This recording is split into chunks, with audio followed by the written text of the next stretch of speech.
Bundan oldingi kontentimizda siz bilan biz butun dunyo boyliklari haqida gaplashgan edik va ushbu boyliklarni 50-60% ni tashkil qiladigan ko'chmas mulk haqida siz bilan hozir gaplashib o'tamiz. Baraka topsin, mazza qilib ko'rdik. Juda foydali video bo'libdi.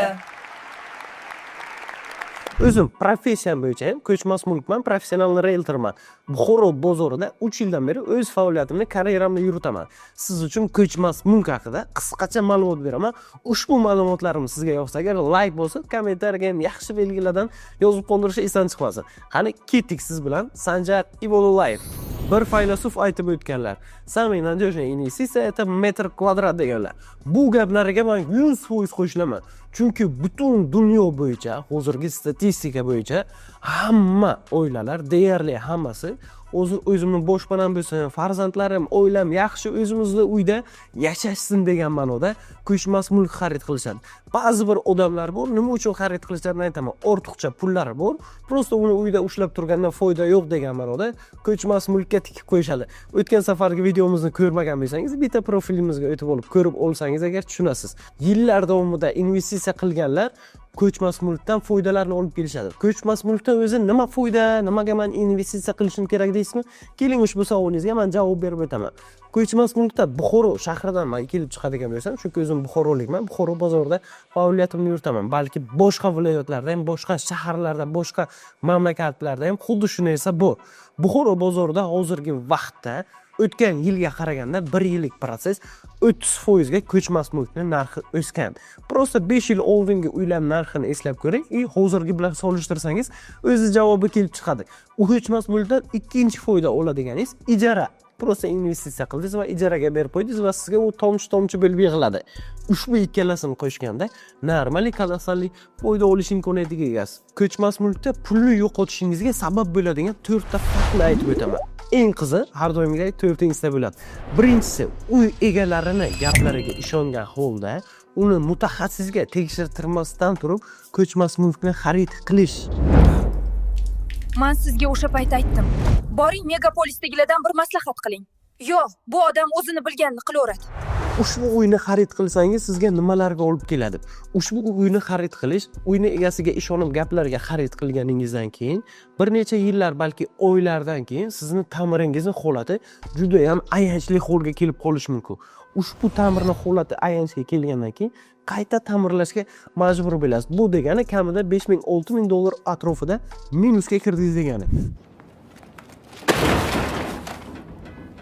Ikkinchi fakt, ko'chmas mulkni noto'g'ri xarid qilish. Bunga nima kiradi? Noto'g'ri lokatsiya, noto'g'ri etaj, noto'g'ri proyekt, noto'g'ri remont.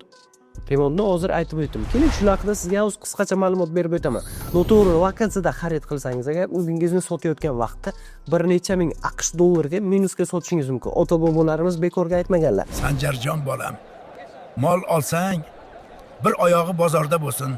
Noto'g'ri proyektdagi yoki noto'g'ri domdagi kvartiralarni xarid qilsangiz agar ushbu kvartira sizga meros bo'lib qolishi mumkin. Umuman sotolmasligingiz ham mumkin. Sizga prosta qolib ketadi, barcha pulingiz kuyib qoladi. Uchinchi fakt. Hujjat masalasida muammo kelib chiqishi. Ushbu muammo sizga nimalarga olib keladi? Propiskada odam qolib ketgan bo'lishi mumkin. Suv, gaz, svet, kommunal xizmatlardan juda katta qarzdorlik chiqib qolishi mumkin yoki bazaga kiritilmagan, shartnoma tuzilmagan bo'lishi ham mumkin. Hozirgi vaqtda gaz muammosi juda ham trendga chiqdi desam adashmagan bo'laman. O'shalarni tekshirtirib olganingiz yaxshiroq va ma'qulroq. Propiska masalasi o'yladigan bo'lsa, обязательно notariusdan oldin borib chiqarishingiz shart va zarur. Bu juda katta muammo bo'lib qolishi mumkin. Undan keyin kommunal xizmatlarni albatta tekshirtirib, keyin o'tingizga notarius qilib olsangiz agar ko'nglingiz xotirjam bo'ladi. Chunki buni natijasida sizga 5 million, 10 million, 20 milliongacha qarz chiqqanlarini ko'rganmiz. 4-chi va asosiy muammolardan bittasi bitta uyni 2 kishiga, 3 kishiga sotilishi. Baraka topkur, 2-qavatdagi uyni men sotib olgan edim-ku. Nega bular meniki deyapti? Qanaqasiga sizniki ekan? Bu meniki, men olganman. Ushbu jarayon qanday holda kelib chiqadi? Keling shu haqida gaplashamiz.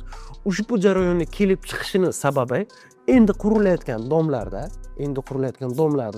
hujjati bo'lmaydi. To'g'ri, hujjatlar bo'ladi, yer qarori, hokim qarori, lekin sizda kadastr hujjatlari, sizni nomingizga rasmiylashtirib bera oladigan hujjatlari bo'lmaydi. Ushbu holatda siz prosta pulingizni havoga berib qo'ygan bo'lasiz. Ushbu holatda o'zingizni страховка qilishingiz uchun yechimini ham обязательно aytib o'taman. Eng ma'quli hujjatlari bor, notarius bo'ladigan, kadastrlarga ega bo'lgan uylarni xarid qilsangiz. Agarda imенно mana shunaqa uy kerak desangiz, agar sizga o'zi buni xavfsiz bo'ladigan yo'lini o'rgataman. Birinchi o'rinda yerni hujjatlarini tekshirishingiz shart. Qurilish uchun hujjatlarini tekshirishingiz shart. Hokim qarori, GASEM shunga o'xshash hujjatlarni tekshirtirishingiz shart va zarur. Ular bo'lgandan keyingina shartnomani olayotganda kvartira uchun degan shartnomani olishingiz kerak. Agar sizni investor deb bersa, qandaydir muammolar kelib chiqishi mumkin. Undan keyingi qiladigan qadamingiz shartnomani oldingiz. Shartnomani olgandan keyin siz pulingizni domchini qo'liga berib qo'ymang. Ushbu pulni borib siz domchini shot raqamiga bank orqali tashab turib, kvitansiyangizni обязательно olib qo'ying. Ushbu kvitansiyani olganingizdan keyin sizda o'sha uy uchun shartnoma bo'ladi, kvitansiya bo'ladi. Xudo ko'rsatmasin, endi avvalambor hech kimga men ravo ko'rmayman bu narsani. Agar sud ishi shunga o'xshash noma'qul ishlar bo'lib qolgan vaqtda siz har doim yutib chiqish imkoniyatiga egasiz. Chunki sizda o'sha uy uchun shartnoma va o'sha uyga to'lagan pulingiz ko'rinib turadi. Bo'lmadi degan vaqtda ham o'z pulingizni qaytarib olish imkoniyatiga egasiz. Qo'ying, sizga shunaqa bosh o'rib nimaga kerak? Undan ko'ra hujjatlar bor, tayyor uylarni agar salgina yetmagan joy bo'lsa, ikkilamchi kreditiga ham qilib olish imkoniyatiga egasiz.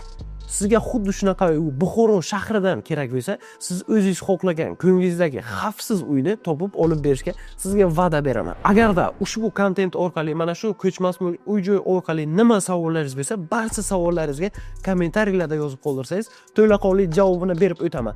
Bundan keyingi kontentimiz nima haqida bo'lishini ham yozib qoldiring. Sizning fikringizni albatta inobatga olamiz. Barakalla Sanjar bolam. Menimcha video tomoshabinlarga yoqdi va foydali bo'ldi. Bu bolani yana foydali video qilishni istasangiz, obuna bo'ling va like bosing.